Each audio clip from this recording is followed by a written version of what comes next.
hearing from. Yes, this is a um, zoning board. If it's a Zoom. Yep, Oh, okay. so, can I have a motion to reopen the hearing?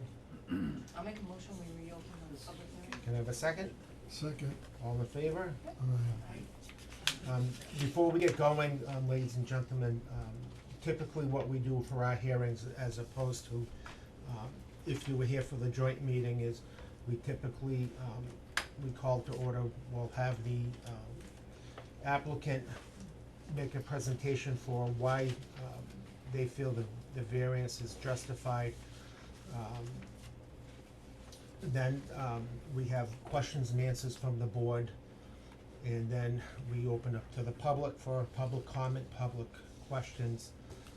Then we generally, if there's no other questions, we generally close our public hearing. And then at that point, we may or may not vote on the variance tonight, depending on how comfortable we feel with all the information. Tonight's variance is part of a larger package that some of it is under the jurisdiction of the planning board and some of it's under the jurisdiction of the zoning board.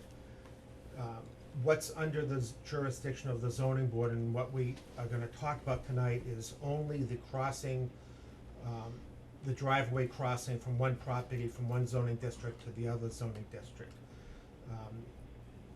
We have no jurisdiction and we have no say in the site. We have, however, that is, a cell tower is permitted in, at that location based on our town's zoning bylaws.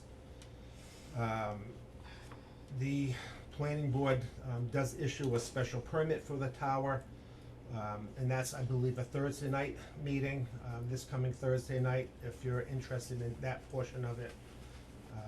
But with that said, I mean, really our focus is, we're talking about the driveway and the access from what is the Altos property over to the Taylor's property.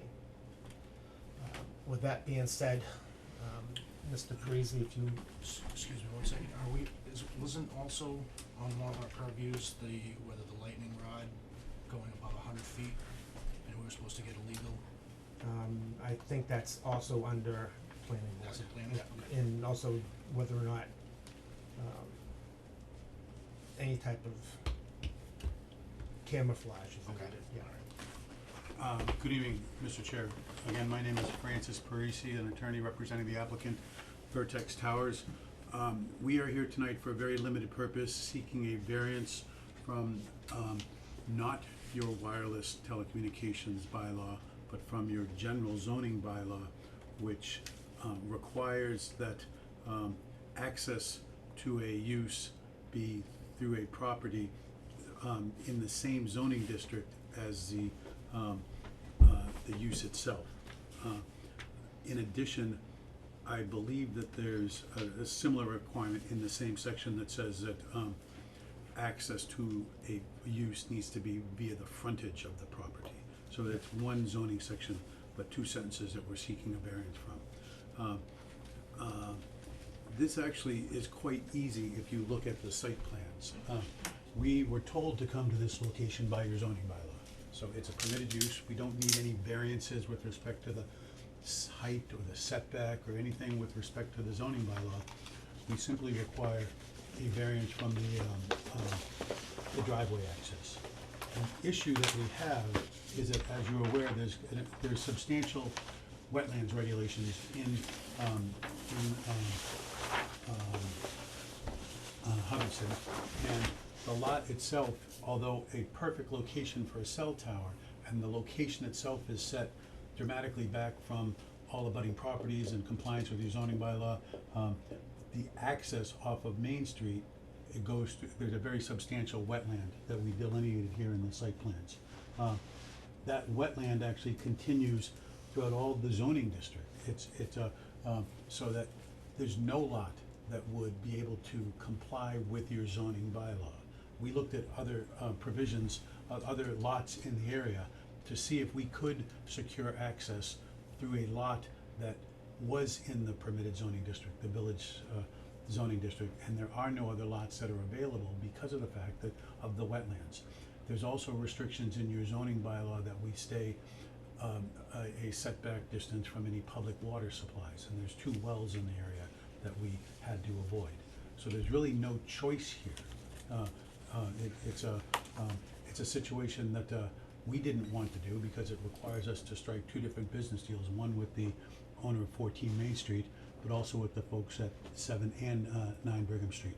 So it required us to, because we started this process thinking that we could just do this through 14 Main Street. And after we signed the business deal, our engineers went out there and found that there was substantial wetlands. So we've been working on this for well over a year, probably 2 years at this point, to try to secure a site that meets all the requirements of your zoning bylaw. Again, it's a permitted zone, so, you know, the location of the tower is not in debate right now. It is subject to planning board approval, of course, but, you know, just from the zoning perspective, it's quite easy. And when you look at the site plans, when you look at the wetlands, I can show you wetlands. Sir, we're having trouble hearing you I'm back sorry. here. When you look at the wetlands that are shown on the town zoning map and are shown on our site plans, there's really no alternative to build a site, other than on lots that are in front of the wetlands that would be closer to Main Street and that wouldn't meet other requirements of the zoning bylaw with respect to telecommunication facilities. One of the requirements is that there be what we call tower height setback, a setback equal to the height of the property. And all of the, probably 90%, 95% of the lots in the village zoning district wouldn't comply with that for any structure of height because they're all small village-style lots. So there was really only one lot that we could even pursue, and it took yeoman's work for our engineers to design it so that we could get access to it over the properties coming from Brigham Street. With respect to, so the hardship is clearly there. Because of the soils, because of the wetlands, we have no other option. In addition, there's really no impact to the abutting properties. There's already an existing driveway there. We're not doing anything at Brigham Street. We're not affecting the drainage at all. On Brigham Street, there's an existing asphalt driveway. We are simply using that driveway that's used by both 2 residential driveways and an agricultural use. This facility will be unmanned, so after about a month or 6 weeks of construction, there'll be no traffic whatsoever. You know, someone might come by once a month to visit it just to make sure it's in working order and the fence is still intact and things like that. But all the antennas and everything are remotely monitored, so it won't generate any more traffic than is already there from the 2 residential uses and the agriculture use that's already there. So there's really no impact to the neighborhood, there's no detriment to the neighborhood, there's no anything. It's really, from a zoning board perspective, it should be quite easy. You need to show that there's a hardship, which there is due to the lack of alternatives, and the fact that the zoning bylaw requires us to go here, and 2, that there's really no detriment to the neighborhood because there's already existing driveway. We're not creating a curb cut, we're not creating any drainage issues, we're not creating anything more than is already there. So, you know, I think, you know, if the board had any questions, I can get into it further, but, you know, again, the planning board is the one that's talking about the height of the tower and the location of the tower and the visibility of the tower and all those other issues that are still relevant to the town, but certainly not relevant to the zoning board. Okay. Questions? I do. You answered one of my questions already, that how long the construction would take. It's about 6 weeks. It's the facility itself, it's a 60 by 60 footprint. It's fenced in, and really, there's 1 or 2 days where there's a really lot of activity, because they bring the tower in, they bring in a lot of concrete for a foundation. Other than that, it's just really just general construction. That's what I was gonna say, during that 6 weeks, what kind of vehicles and traffic would be expected? I mean, I drive by there, and it's not a big, and there's a couple trucks in the driveway, it's not a big, there's not a lot of room to get up there, I don't think. Really, all but- we need, so, for like access, cranes and I don't know. there would be a crane on There one would. day, there would be a couple of concrete trucks over a day or so to bring in concrete from the foundation, but that driveway is actually quite wide, and it, because it's wider than, I guess it because it trucks services out 2, it's 2 services, so we're not doing any improvements to the driveway, the driveway is perfectly adequate for us, and then, there's actually an existing I guess I'd call it a cart path across the field that the landowner uses to delineate his different fields, and we might put a little gravel down there or something like that, so our trucks don't get stuck in the mud. But really and again, that's just for the construction activity. After that, it's unmanned and really no one will be there. Do you think coming up the hill, obviously, big vehicles would not be able to get in there, they would have to come down. I mean, that's not Probably would. easy It'd be yeah, I probably just tough. was just so you concerned know, about what, Oh, pulling big vehicles in there, if it's gonna we affect tend traffic. to have to pick higher elevation places on slopes in order for telecommunications facilities to. Yep. So our engineers and our construction contractors are very adept at dealing with steep slopes. This is, quite frankly, real easy for them because there's already asphalt there. That's not a very steep slope in our mind to get up that little hump. Oh, no, over I was Brigham thinking Street. if they were coming up Brigham Street versus coming from the center of I town. understand, I don't think now I would understand be what able you to mean. do it. Yeah, Well, it's also, Yeah, it's coming, steep that way. yeah. yeah. But there's also, somewhere in your determination, there was a specified what the, access road had to be. The Um, minimum width and gravel for so many inches and. Yeah, we 12 provided all feet. that detail to the planning board for site plan review. Basically, what our engineers do is draw a 12-foot wide access easement. So that we have the right, cause we're gonna be there for a very long time, and we don't know what's gonna happen 30 years from now on that property. So we just secure the right to use 12 feet of driveway. Right now, there's probably 20 feet of driveway. And we're not impeding the landowner from doing anything with that driveway in that regard, as long as we always have the constant 12 feet of driveway. So that's what's gonna carry further back. Exactly, so we'll utilize the existing asphalt, to the end of the asphalt, and then over the field in the back will, again, there's already a path there, we walked it with the planning board a couple weeks ago, and, it's just kind of like what I'd call a cart path, and we'll be improving that a little bit to maintain it for the construction process. And then when we get on the subject property, there's no access road at all, so we'll be building a 12-foot wide access driveway. So at that point, I mean, that's not our jurisdiction, but at that point, you're cutting trees and creating a road at that point. A driveway, yes. It's not a public road, it's just something we Mhm. put out. And again, the driveway itself is really designed for the construction period. Mhm. We don't plow it in the winter, we don't need winter access, we don't, if for some reason someone needed to go in there when there was snow on the ground, they'd bring a snow vehicle, like a snowmobile or something like that. In the rare instance that there would be any kind of maintenance activity in the winter, they plow it, but 99% of the time it's not plowed, it's not used, it's just there. So from a traffic and a perspective, there's really no increase in traffic over the traffic that's already there. There's more vehicular traffic coming in and out of there every day, just from the two residential uses and the farm use. Could we ask to speak up again, please, Yeah. because we are having problems hearing. I would advise you go stand over here, maybe that'd be better. Thank you. Sorry. Questions, Oh, Al? no. Yeah. I'm gonna start, Okay, this is a mishmash, okay. okay, this is a mishmash, he comes in, he's talking zoning, and we're trying to zero our questions on other issues, not related to zoning, but all I'm hearing is reference to zoning. Yep. Why, your problem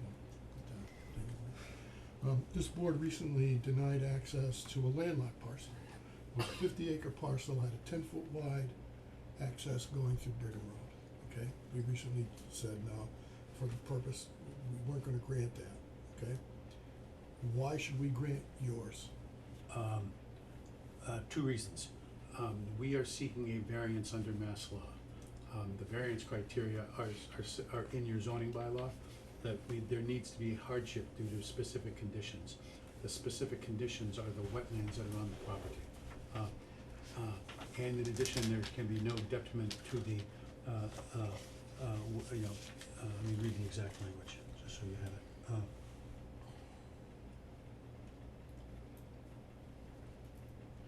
And when I say mass law, it's also your zoning bylaw, they dovetail. The variance criteria are that owing to circumstances relating to soil conditions, slope or topography, and specifically affecting the land or structures, but not affecting the zoning district in which it is located, a literal enforcement would create a substantial hardship, financial or otherwise, to the petitioner. We can't go through the wetlands without, because of the wetlands restrictions. Your zoning bylaw is, this town is actually somewhat unique in that you have so much water restrictions, justifiably because of all the reservoirs in town, all the wells in town, that there's substantial wetlands regulations. We'd never get through the Conservation Commission to bulldoze an access driveway through there. And in addition, desirable relief may be granted without substantial detriment to the public good and without nullifying or substantially derogating from the use and environmental objectives of this bylaw. We maintain that a cell tower would be in the public interest. We got a letter of support, I'm sorry, the planning board got a letter of support from the fire chief saying that, this was a necessary thing. The telecommunications in the town of Hubbardston is horrific. We know that, it's easy. I come here, I've been here now 8 times, between the planning board and the zoning board. And I sat outside waiting for you guys to show up. I got here about 15 minutes before everyone showed up, and I couldn't make a cell phone signal. I couldn't send a text. I couldn't check my email, or all those normal things. That's a convenience for me, but it also becomes a public safety hazard when you can't make a 911 call. There are just so many places in Hubbardston, that you cannot make a 911 call. Sure. So from a public safety perspective, this certainly is in the public good.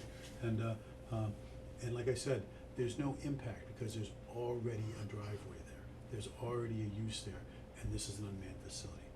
In addition, if I might go a little further, Bring it on. there's federal law that kind of supplements Massachusetts and local zoning law with respect to telecommunications facilities. Your zoning bylaw cannot, and your zoning interpretation of your zoning bylaw can't have the effect of prohibiting telecommunications. And there's no other area in this zoning district that we can go. Your town says we can only go in specific areas, so we focused on that specific area. And then when we looked at it, there's probably, you can look at the size of the village residential zoning district relative to the rest of town. There's only maybe 30 lots there, and 28 of them are 5,000 and 10,000 square foot lots without the size, and that are all residentially used. This one has a residential use on it, but it also has substantial back property, so it's available to us. And there really is no other available lot because of the land use, because of all the other restrictions of the zoning bylaw. So by denying this variance, it is deemed, we believe it's an effective prohibition, which would be a violation of federal law. So there's 2 reasons why this board should do it, just to avoid violations of state and federal law. You may disagree with me, and I'd appreciate if you would enlighten me in my disagreement, but my interpretation from what I've read relative to the planning board and this group of people here tonight is that the strict application of the ordinance would unreasonably restrict the utilization of a property and such need for a variance. I don't believe you've been denied yet. The variance? No, that's why we're here tonight. We're But seeking you haven't been approval. denied by the planning board. There's always a question of which comes first, the chicken or the egg. We scheduled a joint meeting Which was before. very informative, by the way.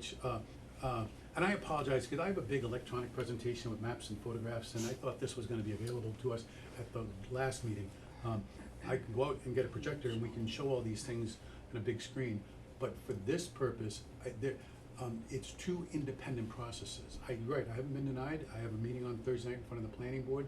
The zoning board, rather than having a joint process, decided to bifurcate it, which is certainly within the purview of the planning board and the zoning board. So, I have to get, independent of the planning board approval, I have to get zoning board approval. I need both of them to move forward. And denial of either one of them would be a violation of mass law and a violation of federal law. And I think from a planning board perspective, their desire was to have us go first. So if we denied and they made the decision that they were gonna try to go through 14 Main Street, there was gonna be probably a set of conditions that had to go in from the planning board to make sure that they're not doing anything negative to the environment. So I thought about the same thing that you were thinking about, you know, why, you know, shouldn't the special permit be granted or not granted first? And then, you know, then if it's theoretically not granted, then it's nothing for us to do. It's a dead issue. Right. So, but if we go first, I think it helps the planning board in what type of conditions they put on that special permit. We ran into this last year too with the cannabis, where they were being denied from, building inspector. And then we couldn't make a decision before the planning board, and the planning board couldn't make a decision before us, and I believe we went to 3 or 4 different meetings on that never ended up getting resolved. I think they just withdrew the, No, they, No, it, we defaulted. it defaulted, yeah. We run into this in many cities and towns because oftentimes we need variances. This is unusual for us in the sense that I don't need a variance from your telecommunications bylaw, but most times I do. But we were able to find a lot and design a facility that doesn't require variances. However, and I've actually, to be honest, I've done this in probably 50 towns in Massachusetts, and I've never seen this provision in the zoning bylaw. And I understand why it exists. You don't want to have a commercial driveway in a residential zone. That makes sense. However, you know, this is an unusual situation because it really isn't a commercial driveway. We're not opening up a retail store. We're not opening up something that's accessible to the public.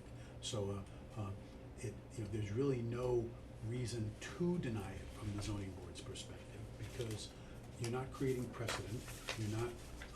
You're deciding this particular case. There's a hardship in this particular case, and because of the wetlands, and that there's no detriment because of the lack of traffic. It's an unmanned facility.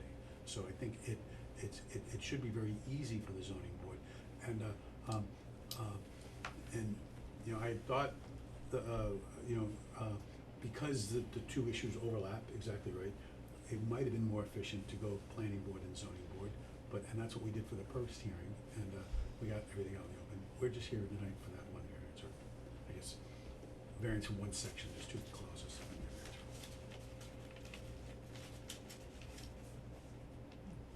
More questions? And just so you understand, if you deny this variance, I'm still gonna go forward and try to get planning board approval, because I need both. As well, you should. Right. Right. So 'Cause they have- whether they or not have- you go first or they go first, it doesn't matter to me.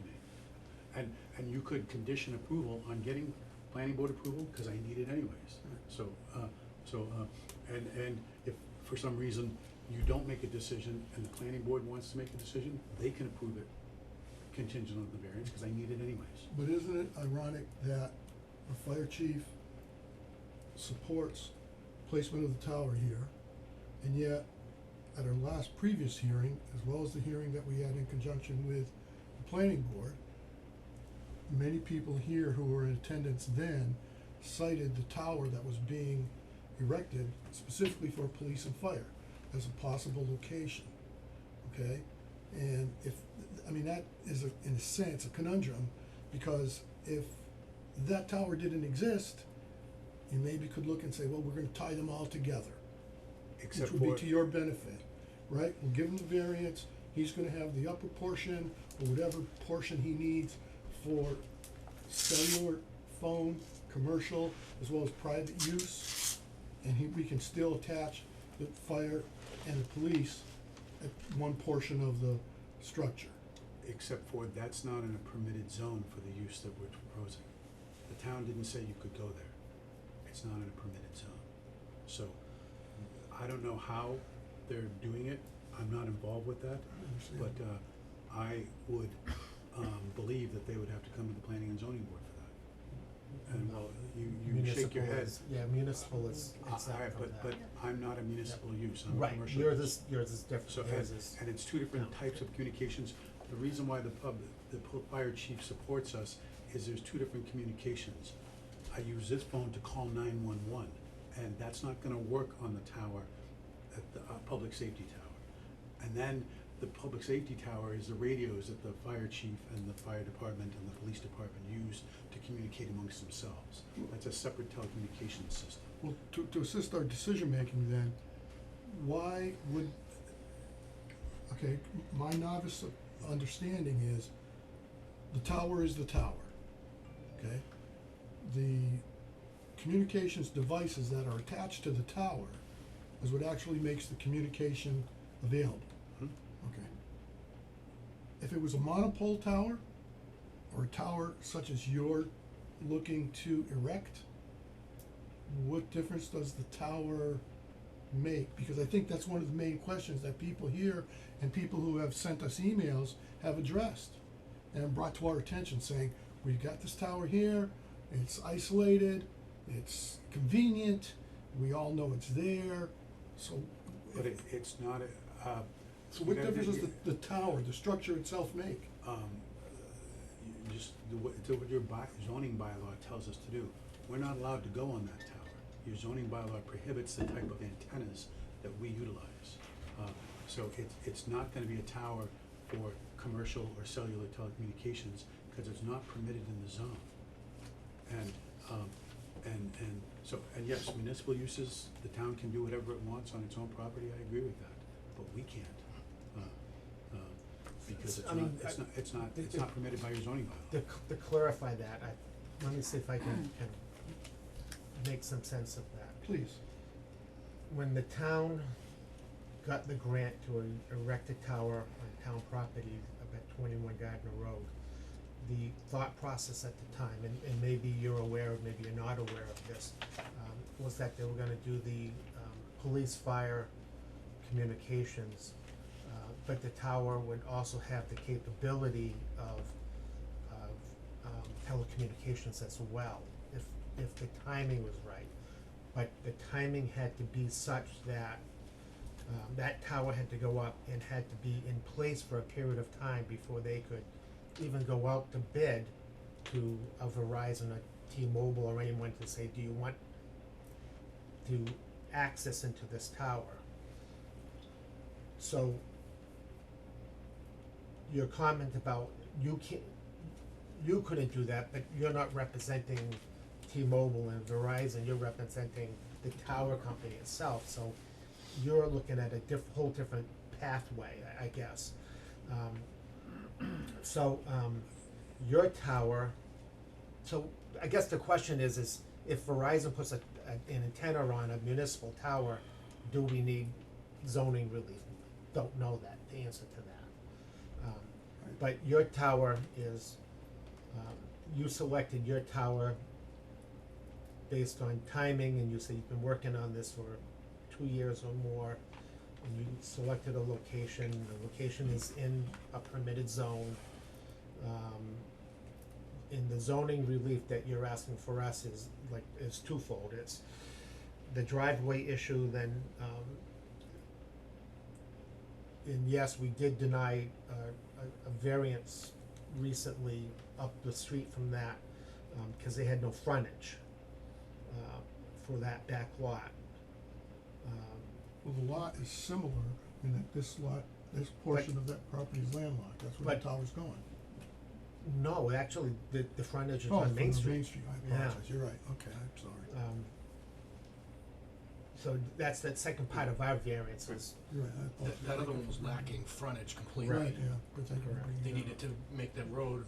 Just to be clear, that other tower isn't part of this application. I agree with you, some of these issues might be relevant to the planning board, Mhm. but they're not relevant to the zoning. correct. So really, all it is do we meet the criteria for a variance under mass law? And if not, do we meet the criteria under federal law? And I would maintain that either one of them are amply met. Out of curiosity, is it your company that's building the tower in Westminster as well? Or if they're putting telecommunications on a water I- tower? No, Vertex is what we call an infrastructure developer. We build the tower and then lease space to names that you've heard of. we've already gotten commitments from multiple telecommunications companies, or interest from multiple telecommunications companies, because people wanna come to Hubbardston. It's, there's nothing to do. We've been very successful, and the model is such that, we do a lot of the engineering work, we find appropriate locations, we look at your zoning bylaw, and then, we build infrastructure with this height and the structural capacity for multiple telecommunications companies. We have built, and gotten permits for dozens of towers in towns equally more rural, towns that have been, kind of ignored by folks like Verizon and AT&T, because quite frankly, they were focused on Worcester and Boston and Metro Boston, where there's a lot more population. And so we've actually been asked to come to towns. We just built a tower in Shutesbury, we just got approved, we've been focused on even more rural areas, west of 91. 2 sites in Conway, 1 in Ashfield, 1 in Buckland, 1 in Coleraine, 1 in Rowe, in rural areas that are equally challenged, and that there really isn't the population to justify Verizon coming to town or AT&T coming to town, as opposed to places where they can do it. So we build the infrastructure and we incur all the development costs to do it. And I'll be honest, we don't intend to build it unless they come. We wouldn't put it up in the air unnecessarily. And so but we, you know, it's just a model that works to bring better telecommunications to towns like Hubbardston, where they're just, it's severely lacking. You know, this is really a public safety issue. Other questions? No. Al? Ed? Well, I was just gonna offer input to the, what was discussed about the town tower that is being built, because we have confirmation from the town administrator that it is on schedule and will be finished, by the end of September. And the tower will be 180 feet high.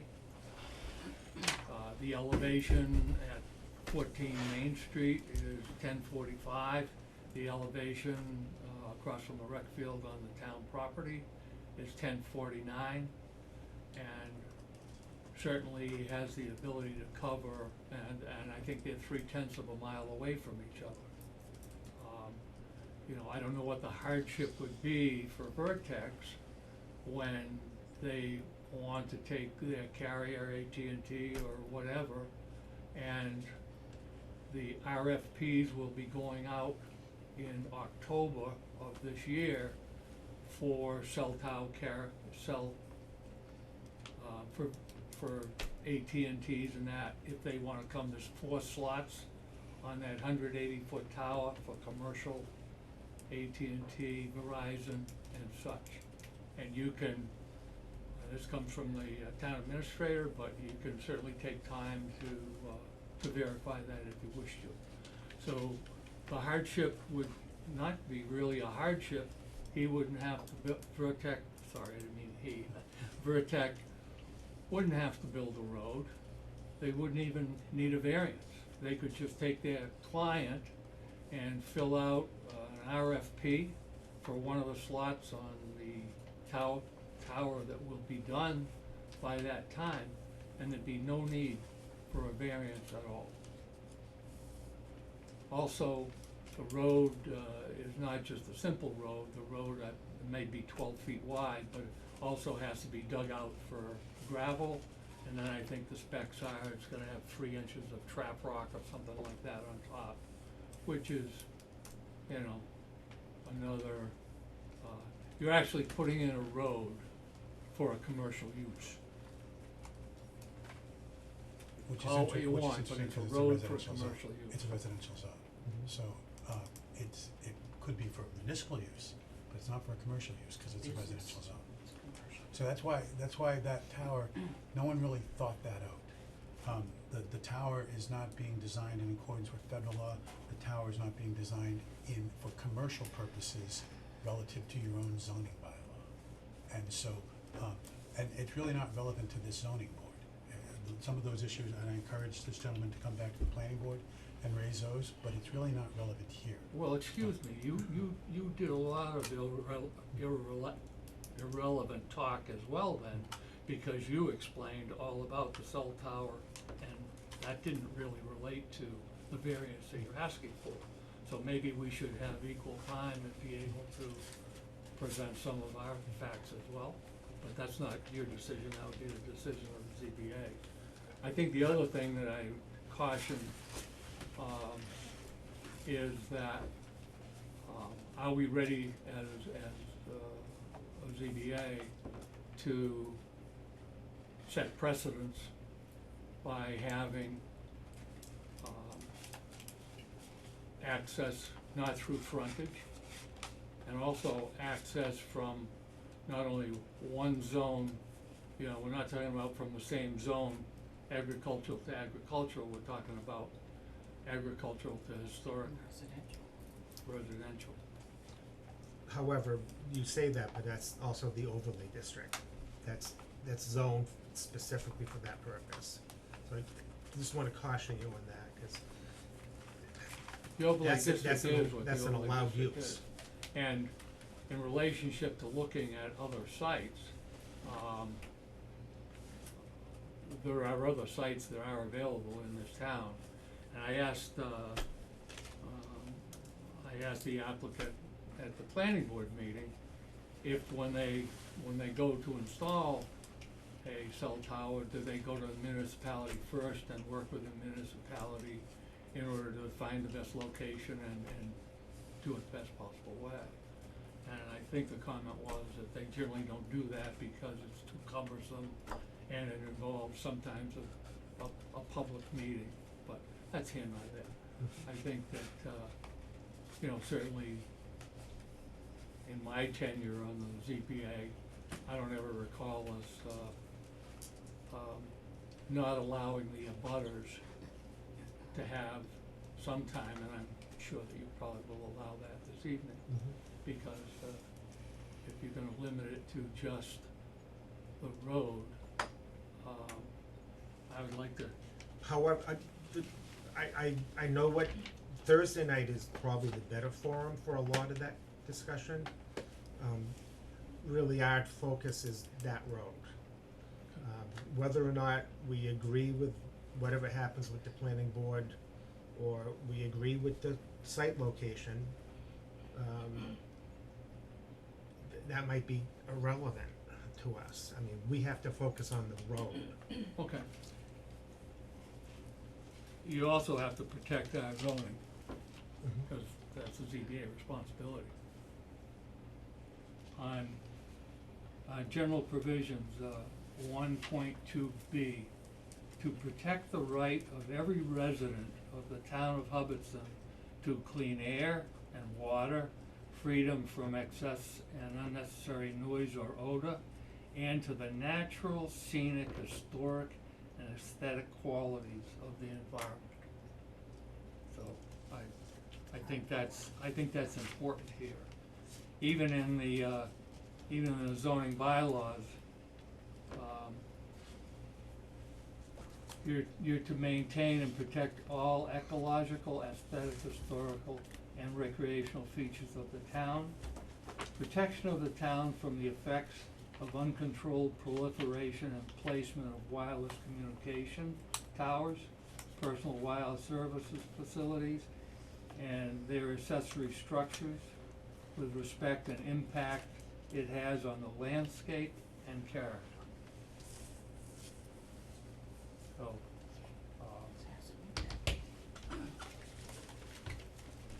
I think that, you know, it's difficult for the abutters here to not be able to express what this is gonna mean to their property values and what it's gonna mean to what the aesthetics will be.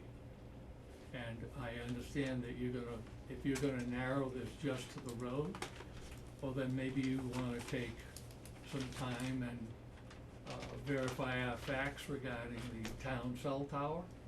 And, 'cause that is definitely an alternative that, and I would be more than willing to work with Vertex and help you get the first RFP for that tower, so you could place your client on that tower and not have to build a road, not have to build a tower, not have to get any variances, and I'd be more than willing to help you do that.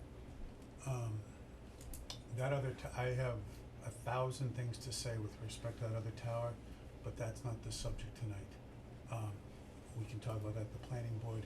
The clause that the gentleman just read, we require to get a special permit from the planning board. So all of those issues that the gentleman just read are incredibly relevant to the planning board. We are here tonight for a variance simply for the access road. I don't think you're creating any precedent by approving this, given the hardship based on the wetlands and the lack of access to the property, given that it is in a permitted zone as per your zoning bylaw, and given that there's really no impact on the neighborhood with the use of the driveway because there's already an existing driveway. That's really it. I encourage the abutters to speak tonight, but I caution that a lot of the issues that they're going to raise are relative to the planning board application. Well, if that's the case, perhaps the zoning board of appeals should take some time and look into, you know, get legal counsel? And is it a hardship when someone else could just go somewhere else and accomplish their goal without needing a variance at all? And let the planning board meeting take place on Thursday, and we can then speak to all of the issues that are, that always used to be part of any variance. I sat many years on this board, and we listened to many abutters, and why we listened to the abutters was, you know what, the ZBA, if they can do it and give someone a little break in zoning and it doesn't bother anybody, we made a lot of variances. But when you have so many abutters that are gonna be disturbed and disrupted and not protected by our zoning and not to be heard, I think is very different than we've ever seen in the past. That the abutters can't have a public say in what this variance will mean to them. See, I don't have a problem with the abutters talking. I would like it to focus on the road, because that's what we're here for. I've been on a zoning board a long time, and I served a long time with you, Ed. And I think we've had these situations in the past where we've asked people to focus on the issue at hand, and because that's really what we have to focus on. I'll submit it to you, and you can get a copy too. This is the tower that will be built by the end of September and available.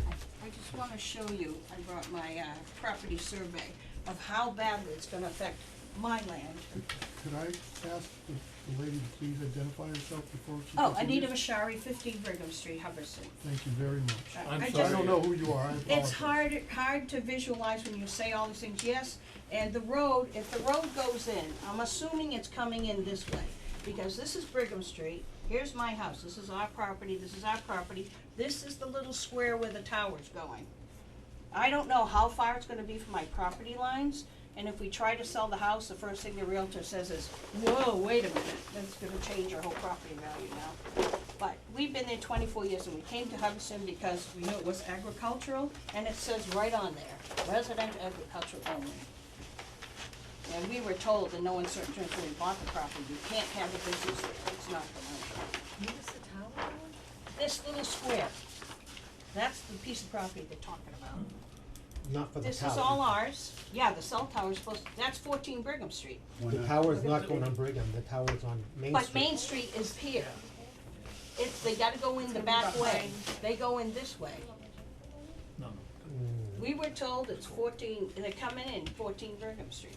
The tower's gonna be way back here. It's gonna be up here? Yeah. Yes.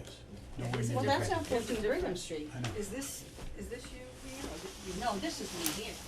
And this is where the 53. tower is. Well, where's this? Somebody told And us this this says is where the- 14 Brigham Street. Wait a minute, I got No, another. if I could explain one real quick. A letter that went out said 14 Brigham. I think it's at 14 No, days. it's No, it's 40, 14 lot 41 Main Street. there. Yeah, Main This Street. said, Between the 9 original and notice we got from the town says, tower is to be located at 14 Main Street, Hubbardston. Yeah, But then it It's says confusing. access is gonna be through 7 Brigham. right, right here. that's the driveway, that's the So Altos they're coming in property. here, And this is you? yeah, I'm Yeah, right here's next the door. tower. So it's And so behind how are they Ford. going It's a lot like easier to that? just turn. Yeah, I guess they're gonna go, you know, this is where they have the So- fountains there, I guess? This Up is here. 14 Main Street? Yeah, it's, backside. Yes. Wow, that, oh, okay, all right, so I didn't So it's- understand exactly what it was, but being here, yeah, we're gonna have a, so you're here. yeah, we will see it, I but got you. I don't know. I thought there was a farm back there. Up here, it's like a big open farm, Yeah, because it's if we a- go into the stone wall, Oh, this they is have a- wild 49. turkeys up there. There's a farm here, and I said, it's all open here. That's, Yeah, that's yes, gonna that's the, stay. that's, they're Yeah. crossing that's the Altos property. They're gonna So come they're in gonna this go way. that way, so they will be Yes. going through their farm or whatever. Right, correct. Okay, but it's not gonna be touching us, but we will get the No. view of the tower in, way in the back. Did you see when they did Okay. the balloon?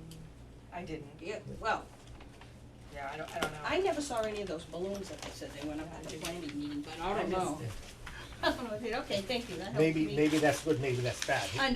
Right? This has calmed my husband down a little bit. I'm not saying 100%, but a little. I thank you for clearing that up for me. Now, you two wanna be together, I didn't know. I was concerned about them. Okay, thank you.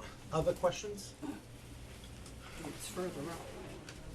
Yes, I just wanted to reiterate, my name's Roger Way up here. Ford, Okay. 80 Westminster. What was The your issue- address? I'll be able to see What? it, but it won't be right next to me. 80 Westminster, I'm not in a butter. Well, they're going Ed through brought up the issue over of here, so the nature of the road, and so that's the issue They at said it's hand. not down And just wanted to reiterate that because Main Street. it sort of feels like the applicant is Driving downplaying this way. the The construction of driveway's that gonna go road. up here. The paved driveway Yeah. is only a short distance, and it seems like the road is about 800 to 1,000 feet, is that close? It's not a road, it's a driveway, but it's approximately that distance, yes. I mean, your road, Okay. It's not a road, it's a driveway. We're not creating a public road. okay? I didn't mean to say it was a public road, it's, you're building something to move concrete trucks and cranes across a hayfield, and it's over a good slope, and you're going straight up the hill, and so I think that is worthy of getting more detail and looking at carefully, because there are erosion hazards associated with building on slopes and moving that much soil and burying utilities and all that. And it's not just a short little driveway that you see there, it's a road all the way up over the hill, built for heavy equipment. So, I think it's significant, and it doesn't feel like it's being portrayed quite the way it will be. That's all.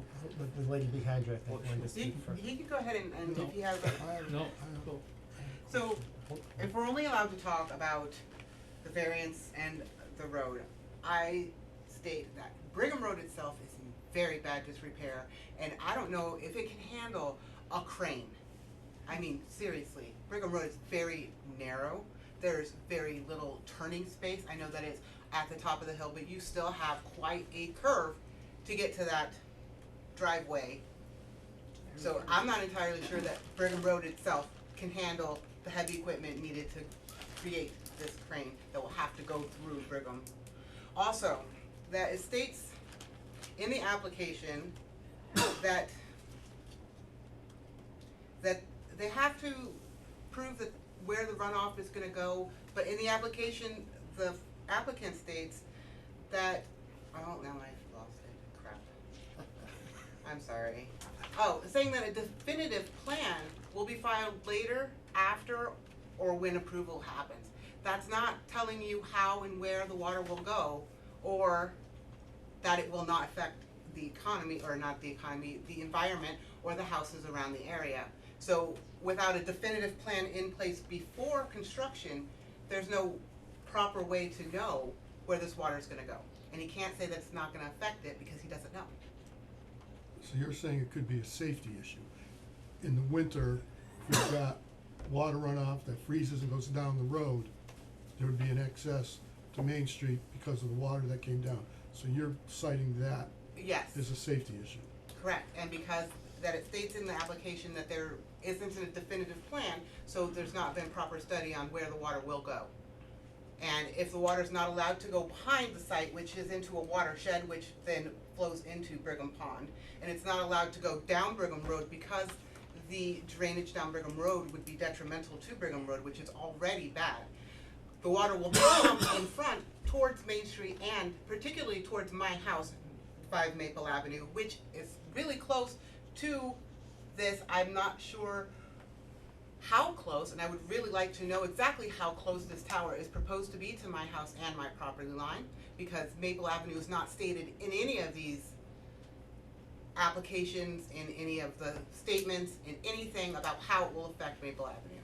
There's been none, zero research into how that's gonna happen. We already get water in our basements every spring when it rains, and anytime it rains, I'm sorry, every spring when the snow melts, we get water in our basement, no doubt. Every time it rains heavy, we get water in our basement. We already have a high water level, as opposed to, as, you know, evidence of my septic tank that had to be rebuilt up from the perk test because it was too close to the groundwater level. So we already have a high water level in that area, so extra drainage coming into our area is detrimental to all of our houses on Main Street and Maple Avenue. And I don't believe that any kind of consideration has been given to those. Also, I don't believe that anybody understands that there's commercial capabilities going to be happening at 21 Gardner Road, okay? I do understand that Vertex can't make money on the town tower. They cannot sell that space to the Playbill. Now, the town can sell that space to AT&T and Verizon, but Vertex can't make money. So the only way Vertex makes money is by building this tower that they control, and they lease out the space. So if they are leasing space, how is that not considered a commercial? That is still selling something. Somebody has to come in, a different company, and put their stuff on the antenna. So that is considered a commercial. They have to come out once a month, but they said they're not coming out during the winter time. So they don't have to plow the road, but that doesn't say that they have to come out and check the facility once a month. So what's happening during the months, 6 months out of the year, that we have snow on the ground and we need to plow? What about fire engines that might get back there to put out a fire, because there are definite cases of cell towers catching on fire. And if the road's not plowed, if the road's not suitable for a truck to get in there with fire capabilities, we're in the middle of the woods behind everybody's house. We need to be able to put a fire out if one starts. These are my concerns. I don't feel like any of these have been addressed. I have several more that I assume would be more for the planning board. But these are immediate and really need to be thought of considerately. Thank you very much. I just wanted to ask, do you have the ability to be able to take your carrier that wants to be on top of your cell tower? Do you have the opportunity to broker that with the town and do it? I don't control any of the carriers, so no. I would also, again, these are issues for the planning board, but for courtesy, I'll respond to the question. The town doesn't have the authority either, because you're putting a commercial use in a residential zone that's not permitted. So, that tower is not being designed for commercial purposes. Even though the town thinks it might be, it's not in a permitted zone. We looked at your zoning bylaw years ago, and it said you have to go here. The municipality doesn't have to answer to zoning, you know that. But You the know ta- that, but right? but the uses do. So the uses do. So when Verizon shows up, they're subject to the zoning bylaw, and you'll have to grant a use variance. And there's no reason to grant a use variance, because they can go in a permitted zone. If they send out an RFP and say, this is available you know, you answer the RFP, and that's a legal RFP, and if they answer that, they have the right to go on that tower. I would respectfully disagree. Okay. I wanna jump back to the woman's comments, cause, with respect to the road, she raised issues regarding drainage, which I think are appropriate for the zoning board. And, we submitted, very extensive drainage calculations to the planning board. I think I gave them to you as well, but it was about 80 pages worth of drainage calculations showing that what we're doing does not create any additional runoff. All we need to show is that what we're doing is not creating more than is already there. And because the existing asphalt is there, and then it's relatively level over the farm field, where all we're doing is putting down some gravel, which is not impervious, we're not creating any additional drainage issues. We're not building any asphalt, we're not putting any asphalt down, we're not putting any impervious surface down. At the site of the tower, there'll be a tower foundation that might be, depending on the soils analysis, 10 by 10, 20 by 20, something de minimis like that, on a something like a 50-acre parcel. So, the planning board was very concerned about drainage. They've engaged a consultant. We provided them with an immense amount of details, and I thought I provided to you as well.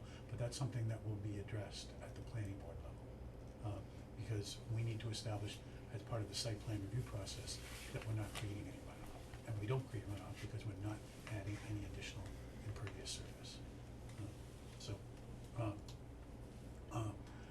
I'd also point out that Brigham Road is a public road, so there's commercial traffic on it every day. And we agreed to do some work as part of the planning board process to assist the town with maintaining that road. One of the issues with respect to the drainage on Brigham Road is that no one cleans out the storm drains. And when we walked it with the planning board, and I thought the zoning board was invited, the storm drain was clogged.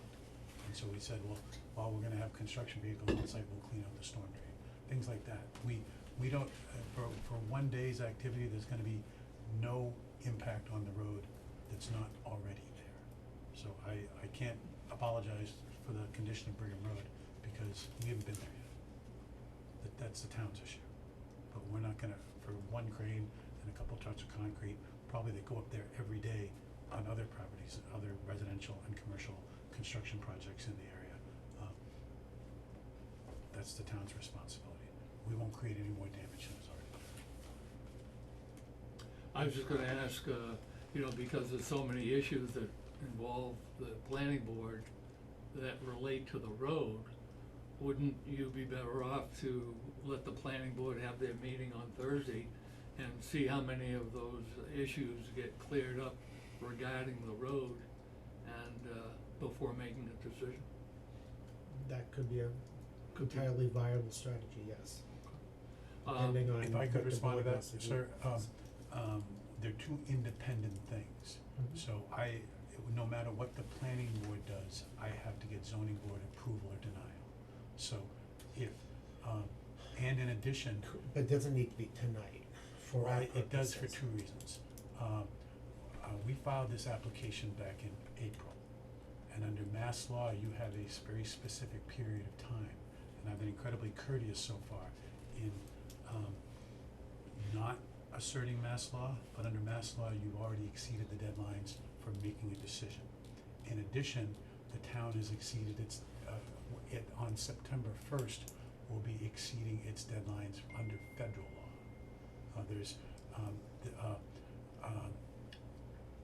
Federal law has set up so that you can't keep kicking the can down the road. If you don't wanna sell tower, make a decision.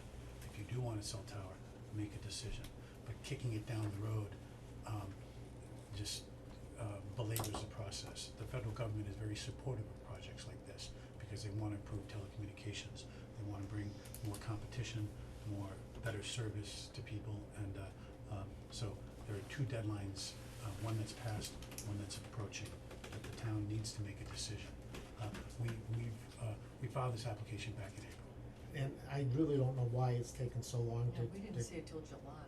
Right, so that's, But so, I mean, we're doing that based on when we first got this, and we received it only, in the last 6 or 8 weeks. I filed it in April. Where did it sit from April till the time you got it?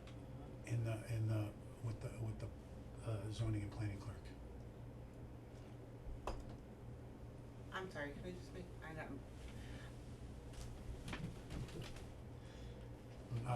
I believe that the zoning board has sufficient information to approve the application.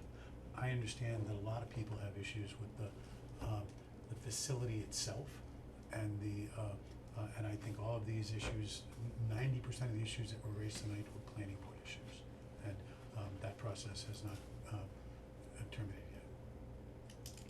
But there were a lot of issues brought up as well regarding the road. How about dust control?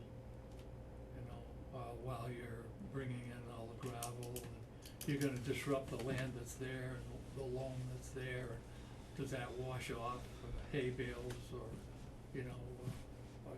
maybe those are planning board as well? Or does that relate to the road? I would maintain that those issues are no different than any driveway in town, and those are planning board issues. Well, it's convenient, when you wish to make them one way or the other, you probably could do that, but I think he's anyhow. probably correct. I mean, our issue tonight is it reasonable to allow a variance for the driveway access up to the other lot? Really the two questions we have is the driveway variance and then also relief from access via the frontage. So I do agree with you with that regard. I may not necessarily totally agree with you with the need to make a decision tonight. I don't wanna belabor this, I agree. And yes, I do want cell phone coverage in my town. And then it's up to the planning board for everything else, and I agree with that. I wish we had more say into that aspect, but we don't.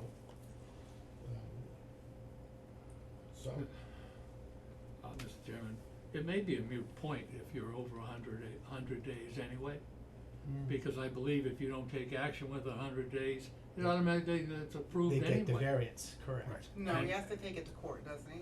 No. To get I that can- automatic approval, I think. I can assert it, and We you, just ran into this just last year. Yeah, it happened. I can assert it, and you can appeal it. I'm trying to avoid litigation, out of courtesy to you guys.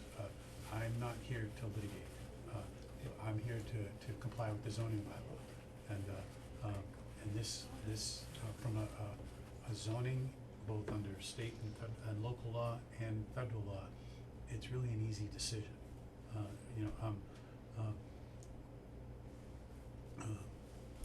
There's really no choice here. Would it be appropriate to take enough time to contact town council regarding the 100-day rule and what that results in? And if it does result in automatic approval, then does the public have a right to appeal that decision? Don't know. But would that appeal go to Superior Court? Yes, and we'd remove it to federal court. And you'd move it to federal court too? Only if the federal guideline is surpassed? We believe that a denial of this application would be an effective prohibition under federal law, and so we would have a federal claim. But it wouldn't necessarily be an effective prohibition under federal law if there are other places other than the center of town that you could build your tower. And with the need not necessarily going to be the same as of October with possible commercial at 21 Gardner Road, then I think that the variance should be denied because you need to reprove where your maps are of where the coverage area needs are and where the tower placed would best serve the community with commercial capabilities at 21 Gardner. I'm not really quite sure if they would have to prove that necessarily. It's actually part of what they need to prove. They need to prove a need. And if there's commercial capabilities at 21 Gardner, then their need right here at 14 Main Street is not gonna be the same as it was when they started this. Where did you get that information, please? That's in the Federal Communications FCC fact sheet for, I don't know exactly, I would have to find it. But one of the things that did, at the joint meeting is they did prove the need for the coverage. Okay, but And there. if this piece of property meets that needs, I think they've proven that need and it meets their requirements. At the time, that would probably have been correct, but that was not taken in consideration of commercial capabilities at 21 Gardner Road, which would pretty much duplicate cell towers in our area within 1/3 of a mile of each other, stuck right in the middle of the center of town in view of, I understand that this isn't your. And I don't disagree with you But what I'm with that. saying is Yeah. that the needs will change, and so his proof map, and as well as his, where the gaps in coverage are going to also change. And so by granting this variance, we will be giving a duplicate tower for the same needs that was proven, yet now we have different needs, or will have different needs, and that also needs to be taken into consideration. I think what the argument that you bring up is more for the special permit. Okay. Um, But it also goes to show, because he's kind of bullying the board into making a decision to approve his variance based on the FCC guidelines that you can't prohibit or have effective prohibition of the cell tower. But you're not effectively prohibiting the cell tower in town, just at that location. And if the needs have changed, then the cell tower spacing and placement should also change.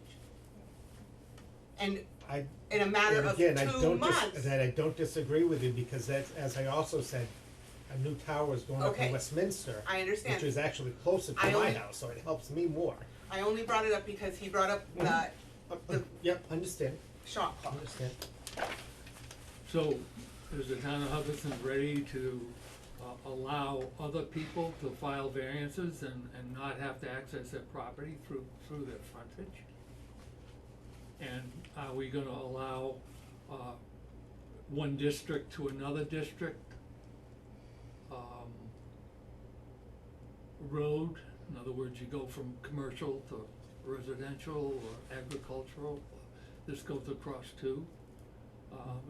Is that what this would say for other people who wish to come and file for variance? Is that rhetorical? That's or a you- question, yeah. Okay. It doesn't need to be answered. I've actually pondered that quite a bit. Cause obviously the best path in for the town is through 14 Main Street. But what does that do to the wetlands? So because of the shape and the topography of that piece of property, is this a better solution?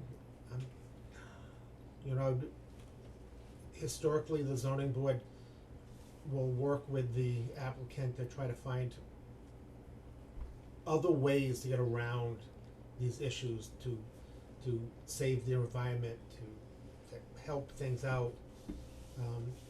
This may be that solution, and is you have to go through another person's property to access it. They have permission from the property owners to do so the question then becomes, should we allow that? You know, I think it's more, to me, my opinion only is, to me, it's, from the environmental concern, it's better to go through Brigham Street to access that than it is to go through Main Street, when my preference would be to go through Main Street. So the question then becomes in my mind is, do we allow access to that driveway to a different zoning for a different purpose? Well, That's the question. If we had time, and obviously time is is that issue as well, is that the same information we should, as a town, be verifying with our own independent people and making sure that there are no other viable alternatives. We have to take the applicant's word that there's nowhere else in Hubbardston that would qualify and not need a not need a variance. Yeah, but again, if I could interrupt, I apologize. I think I had the opportunity to look at the zoning bylaws and with all due respect to him, I see I understand what the chairman is trying to balance, where he's coming from. He wants a road. The issue you bring up is clearly marked in the zoning. They cite the areas. They cite the locations. There's a zoning bylaw which Oh yeah, cites. there's an overlay district, Right, yep. exactly, so they've got other areas. That was brought up at the public hearing, the joint public Joint, hearing with yeah. the planning board and our board. So, yeah, It was- it's there, it's already there and done. It was also stated by Mr. Parisi that they never looked at any other parcels outside of the center of town, and he wouldn't do so unless they were denied. So there very well could be outside of the center of town a viable place for a cell tower that they never checked. He stated himself.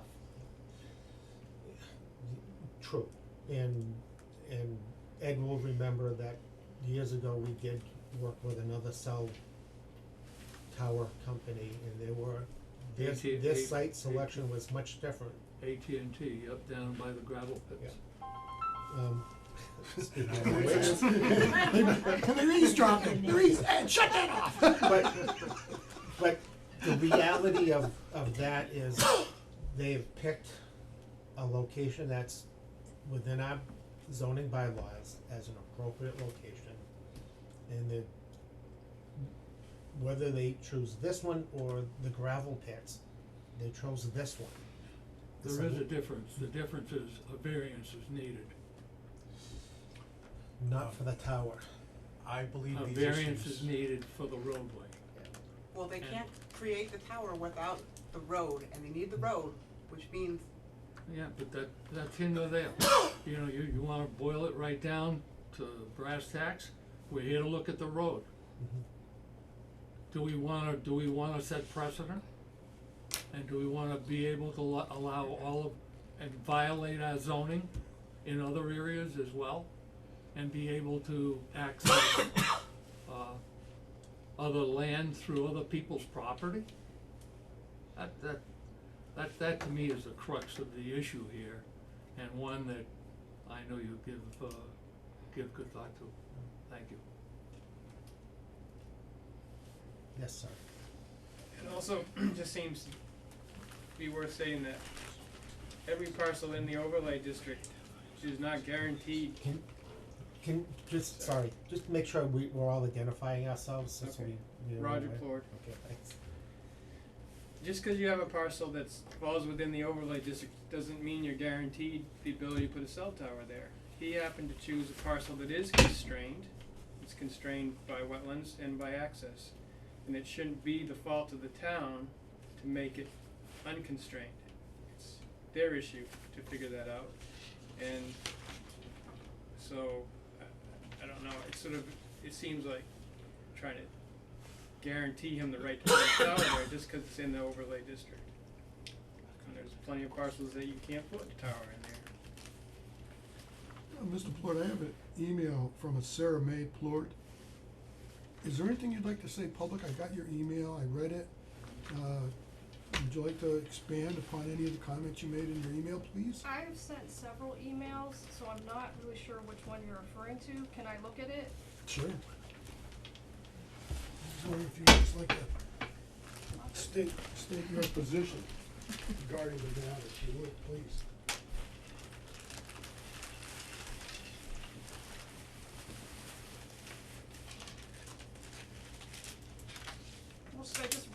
I wrote?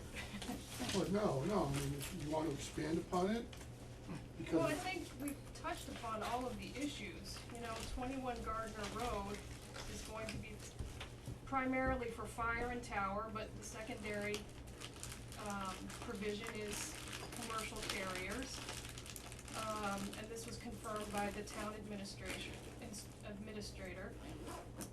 And then I wrote, it seems an unfair advantage when a property owner can lease out land for such an invasive commercial purpose without much notice or input from affected neighbors or investigation of other options. 14 Main Street will benefit monetarily, while their neighbors will suffer both by a decline in property value and by having the enjoyment of their property destroyed by the view of a cell tower. Has the planning board or ZBA done its own research to confirm or refute that abutting property owners' values will be adversely impacted? The town's scenic beauty will be adversely impacted. Aren't you supposed to preserve this?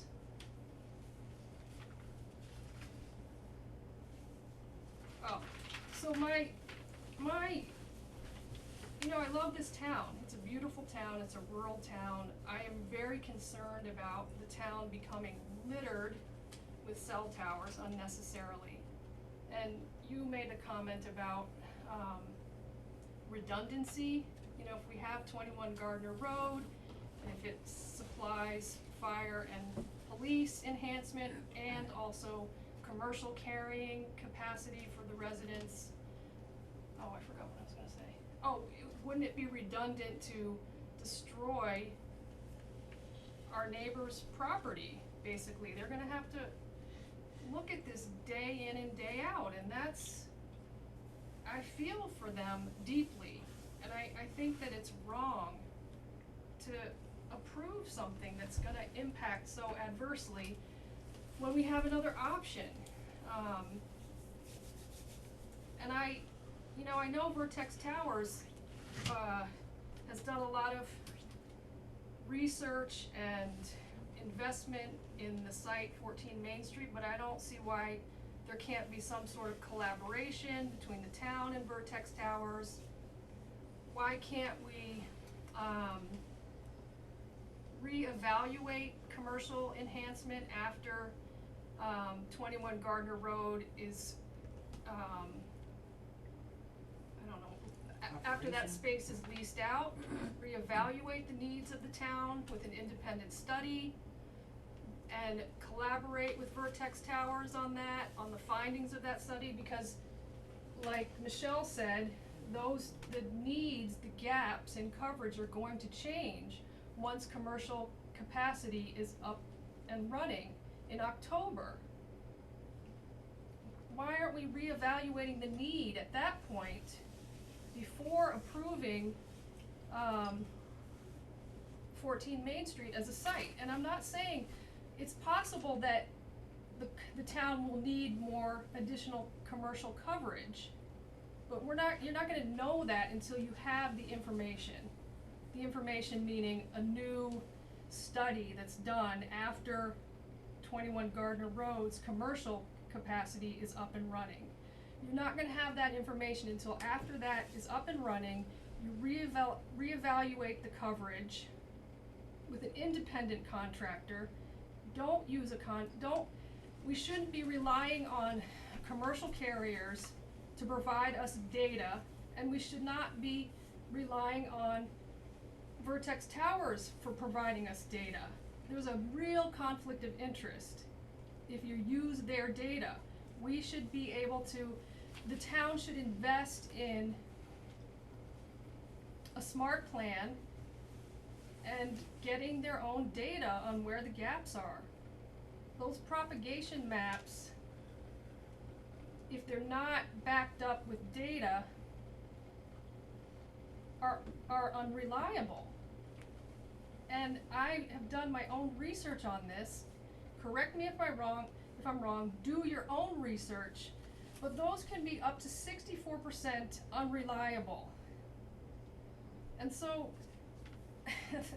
the site of 14 Main Street potentially, and I'm not suggesting anything, I potentially could be based on, data that's not reliable. And that's the importance, from my perspective, to have the town invest in its own study of where the gaps in coverage are. An independent study where there's no conflict of interest. Mr. Parisi is selling a product. So right there is a conflict of interest, from my opinion.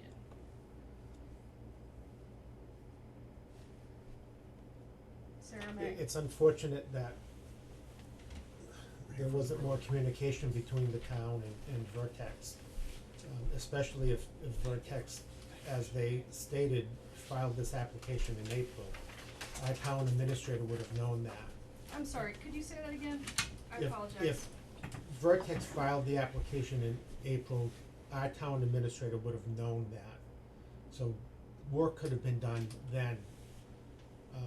So having Ryan say that this tower can do this and it can do that, and we put this up, why wasn't that brought out before?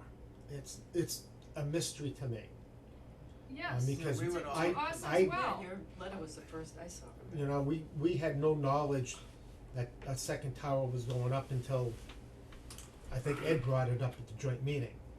And that was the first I heard about You mean it. 21 Gardner Road? Yeah, Yeah.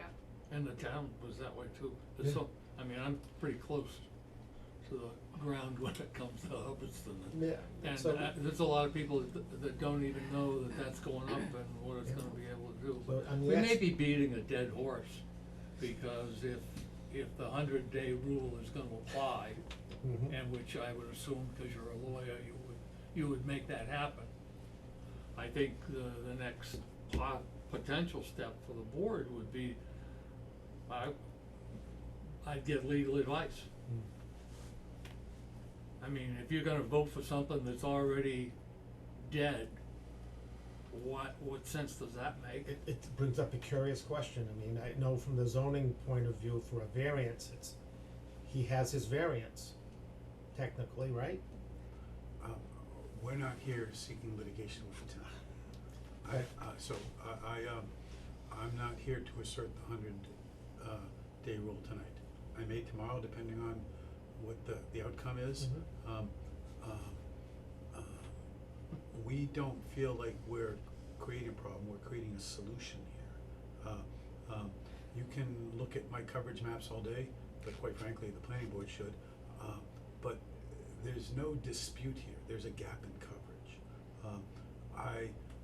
And if you're concerned with creating precedent, mixing apples and oranges creates more precedent. We're not here seeking approval of 21 Gardner. I don't know anything about it. All I know is it's not in a permitted zone.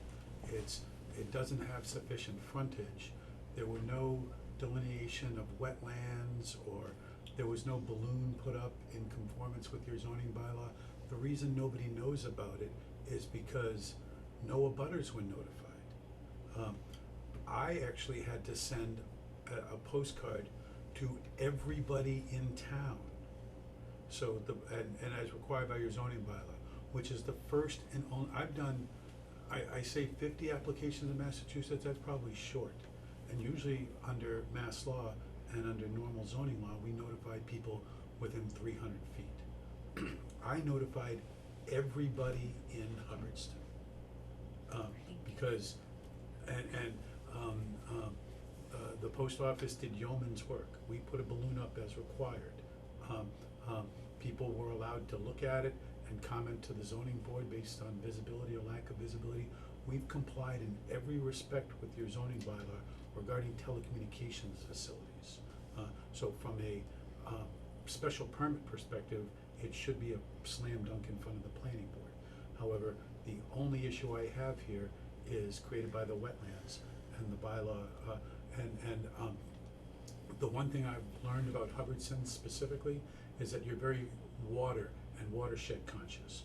As I drive around and I see lots of reservoirs and lots of watershed protection districts, I've learned to accept that. And our engineers did yeoman's work to make sure we don't have any impact on any wetlands, on any watersheds, on any public wells. I don't know that anyone's looked at that for any other site in town, but I know that we've done it here. So, so there's really no need to, there's no reason why you would deny the variance, because there's no detriment to anybody, by just utilizing an existing driveway. Other people might have other issues in front of the planning board, but, not in front of the zoning board, because all we're doing is utilizing an existing driveway that's already there. So there's no impact to neighbors, there's no, there's a true hardship based on your zoning bylaw, and, you know, I don't wanna appeal this, but this is a slam dunk on appeal. Because there is no option. It's very easy to look at your zoning bylaw and look at the overlay district and look at your zoning map. We can discuss all these other issues with the planning board, I'm just trying to get to the zoning board. I would respectfully request that you approve the application, make it subject to planning board approval, because they're the ones that have the lion's share of the issues to resolve.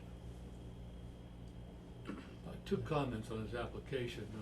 First of all, yes, he did send out a postcard to everybody in town, but the postcard said it was for the town of Holliston, not the town of Hubbardston. So that was incorrect. The test balloon is supposed to be up for 24 hours and it was up for 2 hours because it got windy. And that didn't qualify with our zoning either. So I just correction on those two, and I think, wouldn't you say I was correct on that, sir? There was a typo in the notice, but it said Hubbardston 5 times and Holliston once, so I apologize for the typo. It was clear that it was mailed to all the residents of Hubbardston, and it gave the proper addresses. We had substantial discussions with respect to the balloon test at the planning board level, because it's a planning board requirement. All I was saying is that I don't know of any other proposal in town that has complied in that regard. I think we need to, as a town, we need to know what our rights are, you know, check the filing dates, check to make sure of all of the filing status, and that was an interim period when we had, Ryan, our town administrator, was overseas doing military duty, and we had Dave Nason, who was a temporary, and in that period of time, maybe this did get, set aside, which is not his problem, it's our problem. Right. But I think you need to talk with Copeland and Page and get some information as to, you know, what our options are, especially given the 100 days.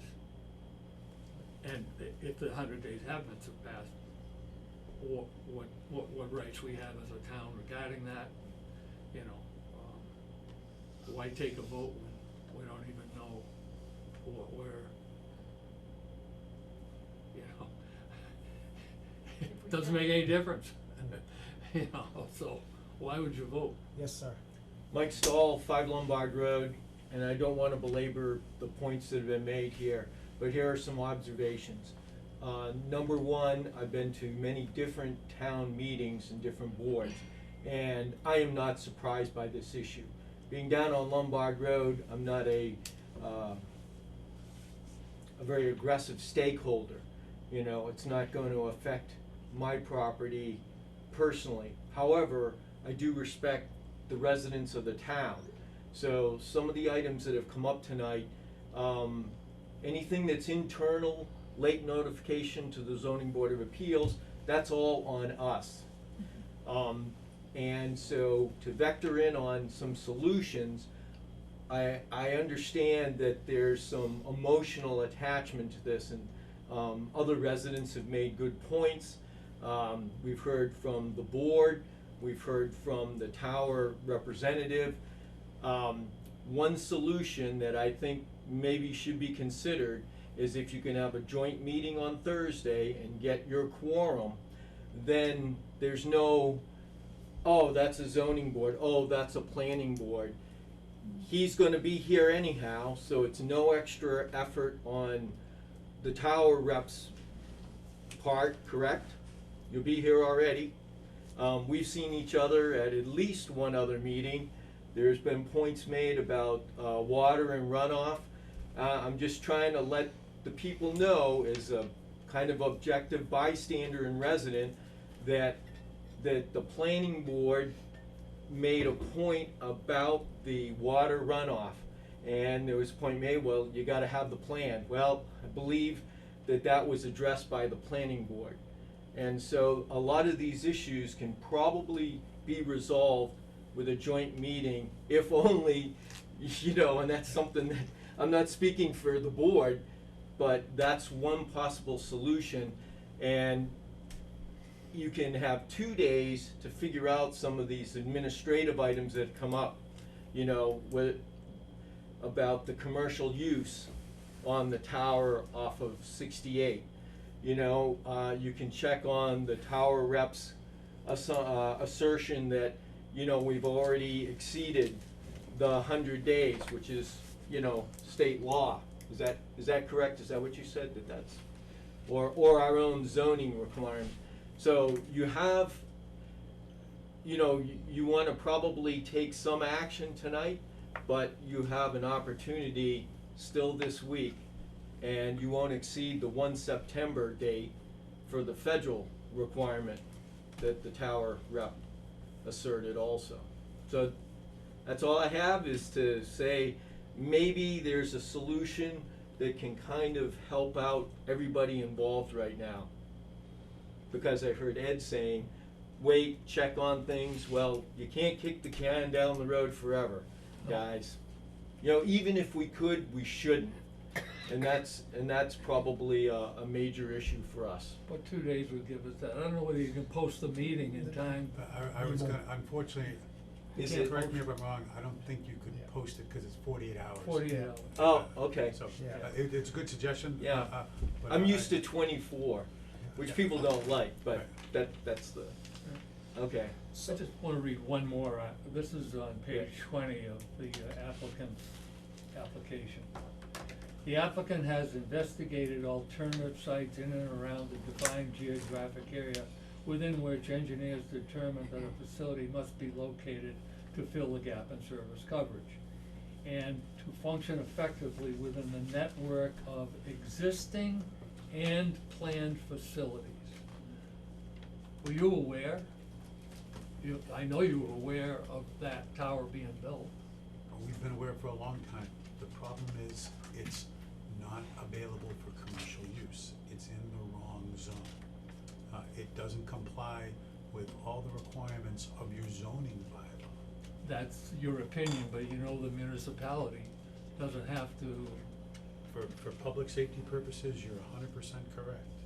But no one's gonna be able to go on it without coming to the zoning board and getting far more variances than I require. They can do so under an RFP.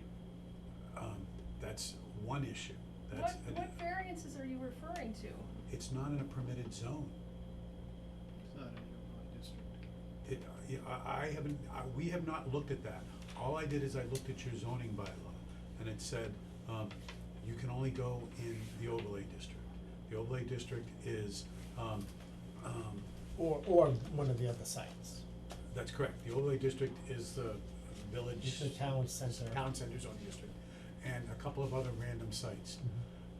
50% of which are landlocked, 25% of which are wet, and one is used by the DPW, and we drove by there several times, and it's maxed out by DPWs. There's no land available that's not wet.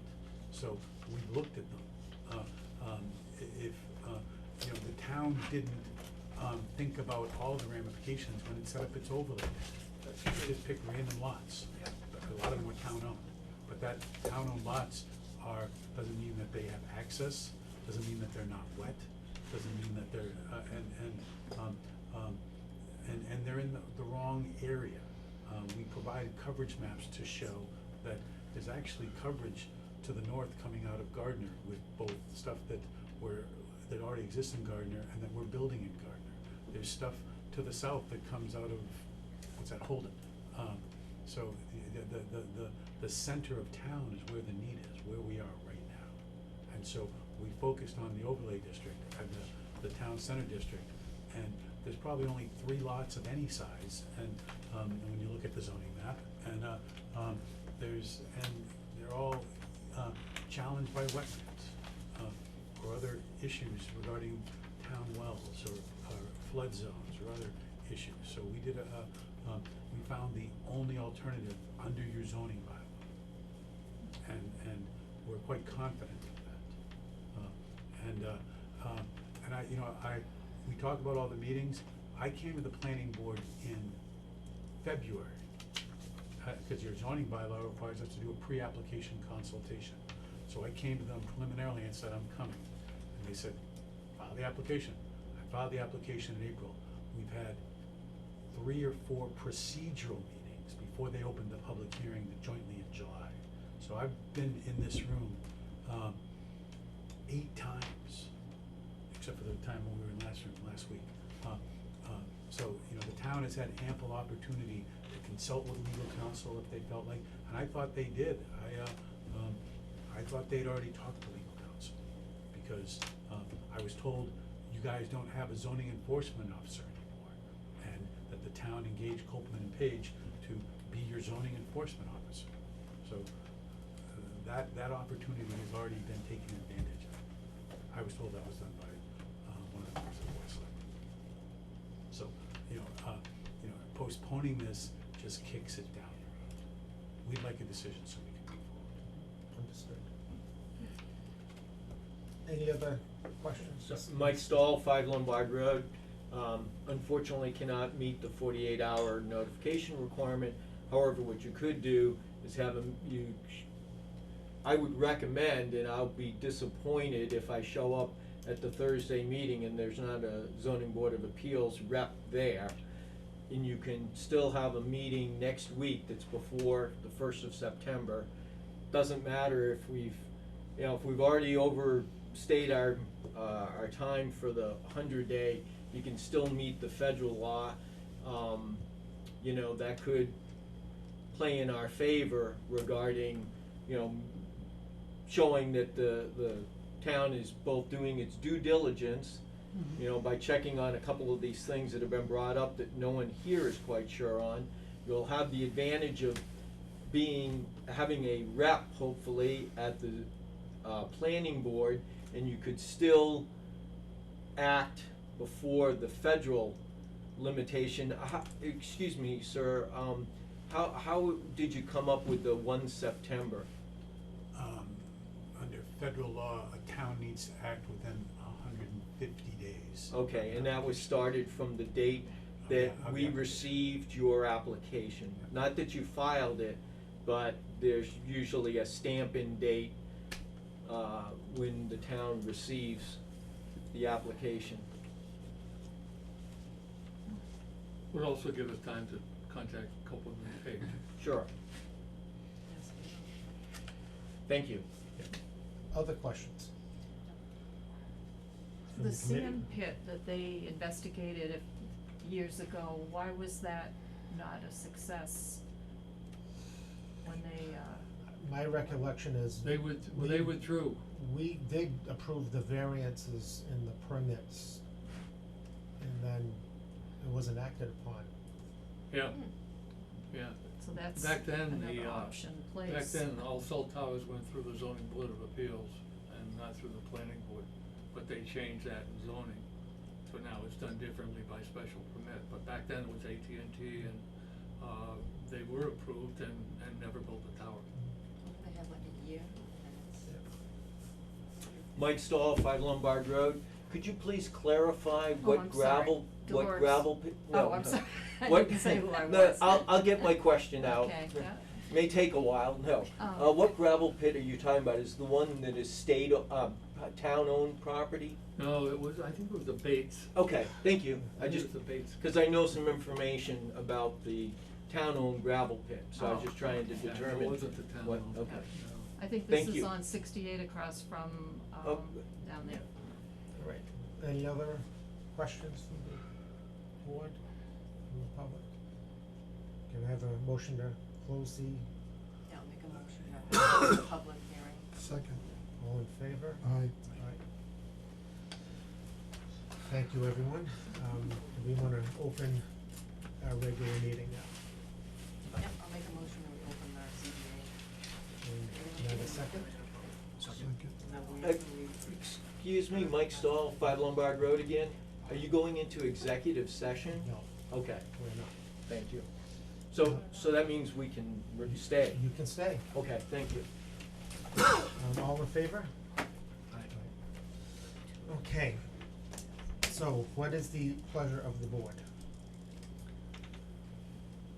I'm so confused. I guess I would wanna understand why we didn't even see the application until July, because now we're out of time. So I don't even know if we can vote, if it means anything. Do we vote and see what happens and Well, go through all legal? I think our options are. If we vote yes, Yep. if we vote no, then it could be opening up a whole new can of worms, so, If we, I don't know. our options, as far as I can see it, correct me if you think differently, is we can vote on the application for the variance for the driveway. We can put conditions on that vote. Or if we don't feel comfortable with where we are at now,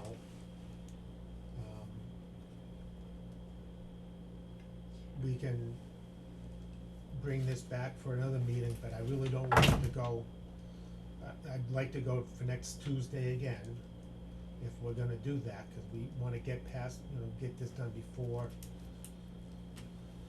September 1st, and for our applicant, we want him to have an answer for, regarding the driveway.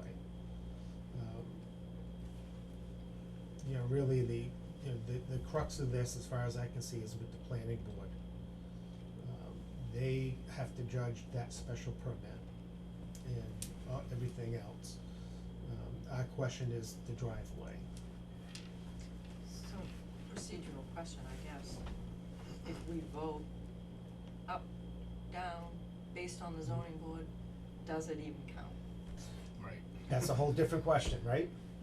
I mean, cause we could vote to, theoretically, if we voted to deny, our applicant could say, you're past your 90 days, I have my variance. To kind of go back to something that Ed had asked a little bit ago, I think we still have to, it still has to go to the town clerk, she still has to post it. There's an appeal process and an appeal period of time. I would have to imagine before it gets all said and done. Then, whether or not the town wants to challenge that, I don't know, it's up to the town. Town or the applicant? Once a decision's made, I believe there's an appeal period for 30 days. Is that 21, right? I think. And that appeal could be, appeal could be me, Yeah. it could be a butters, Yes. it could be anybody. Exactly. And then it will go to Superior Court, and Mhm. it might take a Yep. year in Superior Court to be heard. Yep. And if that's, So that means if we voted, it could be appealed, it would have to be appealed, It could be appealed, yeah. could or be is it, appealed. see, that's what, I guess I'm not. So either way, Do we, if we voted yes, we approve the variance, it can be, someone could put an appeal in, yes, oh, anybody could, yes. but that, I'm talking about way past. that sets precedent in terms of whether you're gonna do this in the future or other properties as well.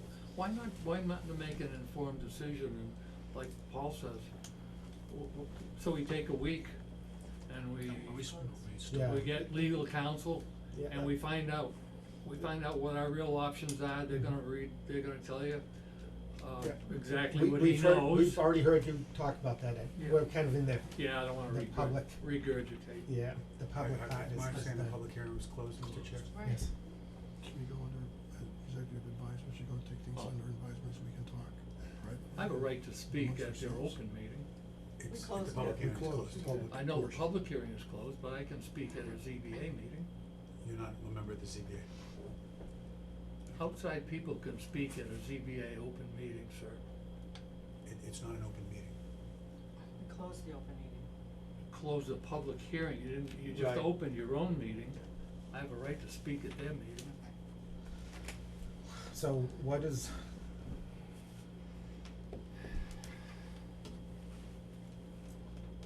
I'm stuck on the 100-day thing and Yeah. whether or not this is even I would have been prepared to No. make a motion I'll one way or leave that. another, but so do you think the what we need to do is, I'll get a note to Sandy Nason tonight and say, this is what the issues are, this is what we need. This is, you know, copy Chris Monroe as well, and Mallory. Mallory's no longer an employee, This week, isn't she still here this week? she's only here 4 to 8. You may not be able to get access to her, and you only got 2 days. Yeah. Wednesday and Thursday, place is closed on Friday. She's not here tonight, I'm not anticipating her to be here tonight to the hearing, cause it's 4 to 8. and what to find out what the legality is of the 100-day. Mm-hmm.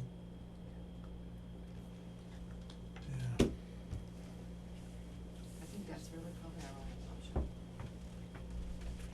So can I have a motion to continue this zoning board meeting to next Tuesday at 6:30? Make